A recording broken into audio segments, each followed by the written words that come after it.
Jahazi TV. Kwa majina naitwa Rajab Omar Othman, chuo cha walimu Nkrumah, pia ni rais wa serikali ya wanafunzi katika chuo cha walimu Nkrumah. Kuhusiana na mafunzo, ndugu mtangazaji, nimeyapokea vizuri sana na ni mafunzo ya aina yake, hususan kwa vijana sisi ambao tunasoma katika mavyuo.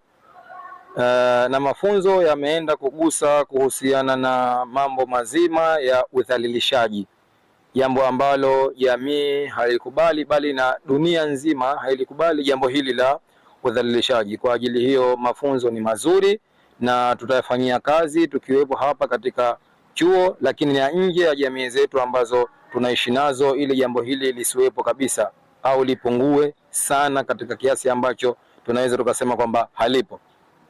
Wito wangu kwa wanasheria katika kuliangalia jambo hili ili lisiwepo kabisa, tunawaomba wasilifumbie macho, kwa sababu watapolifumbia macho, manake sisi macho yetu yapo kwa wao, itapelekea hili jambo kuongezeka. Lakini itapogundulikana mtu amefanya kitendo cha udhalilishaji kwa mtoto, iwe kwa mtu mzima, iwe mwanamke, iwe mwanamume, basi tunaomba vyombo vya sheria walitilie nguvu jambo hili na kila mmoja apate ile stahiki yake katika jambo hili. Watapofikia hapo, itakuwa jamii imejifunza mambo, kwa sababu inakuwa ni masikitiko, mtu amefanya udhalilishaji, lakini baada ya siku chache unamkuta yule mtu anajitapa mtaani kwamba hakuna sheria aliyochukuliwa. Kwa hiyo kwa kweli wanasheria tunawaomba, kwa sababu wao ndo wameikamata ile sheria na sisi tunapokea kutoka kwao mafunzo, basi uzuri wa jambo kulitekeleza wewe kwanza na wengine kufuata wale ambao wanatekeleza sheria. Naitwa Saada Muhammad Nasor, ni mkufunzi chuo cha walimu Nkrumah. Leo tulikuwa na mafunzo kuhusiana na kupinga udhalilishaji wa kijinsia. Tumefanya hivyo kwa sababu kwanza tupo katika masiku 16 haya za kupinga udhalilishaji duniani, GBV, Gender Based Violation. Tupo katika mazingira ya kazi, ni wafanyakazi, lakini pia tuna na wanafunzi ambao wakufunzi, wanafunzi na wafanyakazi wengine katika sekta mbalimbali ya chuo chetu, chuo cha Nkrumah. Kwa hivyo mnapoishi pamoja, kwa kuna mambo mengi yanatokezea, kuna migongano mingi, lakini kuna interaction nyingi, lakini pia kuna mafahamiano, wakati mwingine hutokea changamoto. Kwa hivyo tumefunzana ili tuweze kuepuka zile changamoto ambazo zitakuwa zinapelekea udhalilishaji wa kila mmoja ikawa kumdhalilisha mwingine. Lakini vile ni kufundishana hii kwa sababu ya kuheshimiana. Kwa sababu heshima katika kazi, heshima kwa wanafunzi ni kitu ambacho kinajenga mustakabali mwema wa elimu, lakini mustakabali mwema wa jamii. Jamii inakuwa na upendo, inakuwa na nidhamu, inakuwa yenye maendeleo, lakini inakuwa iko timamu na imara. Tumefanya hivi vile kwa sababu tumeona hivi sasa jamii yetu imezungukwa na vitu vingi vya udhalilishaji. Matukio mengi, case study nyingi zinazotokea kwa kweli zinaumiza matumbo, zinaumiza machango, zinasikitisha. Kiangalia hivi karibuni tu matokeo kama hayo mengi yametokea mabaya. Allah tuhifadhi. Kwa hivyo tumefanya hivi ili watu kwanza kupata uelewa na mwamko, na kila mmoja aweze kuinua sauti yake kupinga udhalilishaji wa kijinsia duniani. Kwani Allah Subhanahu wa Ta'ala yeye anasema walaqad karamna bani Adam, amemtukuza yeye Mwenyezi Mungu, anasema kamtukuza mwanadamu. Sisi tumemtukuza sisi, kwa nini tusiheshimiane? Kwa hivyo lazima heshima iwepo kwa pamoja, mdogo kwa mkubwa, mkubwa kwa mdogo. Mtume sallallahu alaihi wasallam alisema hayuko pamoja nasi yule asiyemheshimu mkubwa, wala ule mkubwa asiyemhurumia mdogo. Kwa hivyo tunakuta kwamba mbali ya kwamba wadli wao wanapinga hii udhalilishaji wa kijinsia, lakini Uislamu wetu pia nao ndivyo ulivyotuhimiza.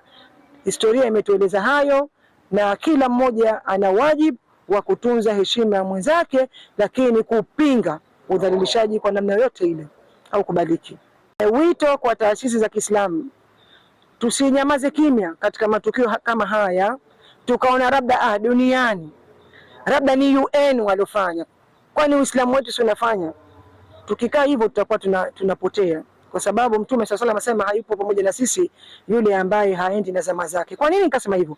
Kwa sababu sisi tusipo raise our voice, wale watoto wetu wale watafahamu kwamba haya si mambo ya Kiislamu, ni mambo ambayo yamekuja tu na pengine na mataifa tu mengine ya nje, wakati Uislamu hasa ndio wenye haki ya kulizungumzia hili. Kwa hivyo apart from kwamba wao wameweka hiyo 16 days ya GBV, lakini sisi tunajua kwamba Mtume sallallahu alaihi wasallam alipokuja duniani na alipopewa utume, kaikuta jamii ipo katika mazonge hayo ya udhalilishaji.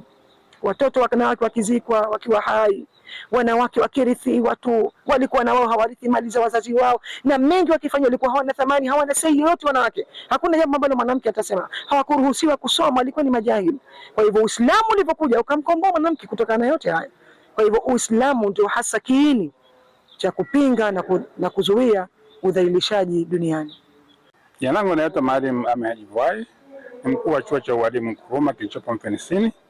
Kwa hivyo leo hapa tunashirikiana na wanafunzi, wakufunzi na wanaalikwa mbalimbali katika kuadhimisha hizi siku 16 za kupinga ukatili wa kijinsia. Kwa hivyo kwetu sisi tumeona kuna umuhimu wa kuungana na taasisi nyingine, kwa sababu swala la ukatili imekuwa ni swala la kinchi. Kila pembe katika nchi yetu watazungumzia masuala haya, kwa kwetu sisi ni sehemu ya uovu. Kwa hivyo tupo haja kushirikiana kwa pamoja kuona kwamba tunaungana katika kupambana na uovu huu. Kwa hiyo ukatili wa kijinsia ni tatizo kubwa na linaeleweka.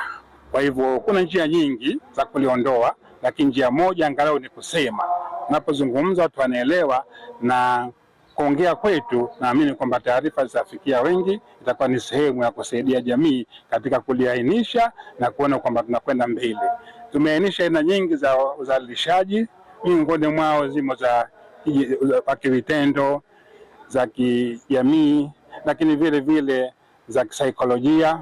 Na hii kwa hivi sasa ambao ndio kubwa kuliko yote, kuna huu udhalilishaji wa kimitandao ambao vijana wa kisasa wanaona kama si udhalilishaji, lakini athari yake inakuwa ni kubwa.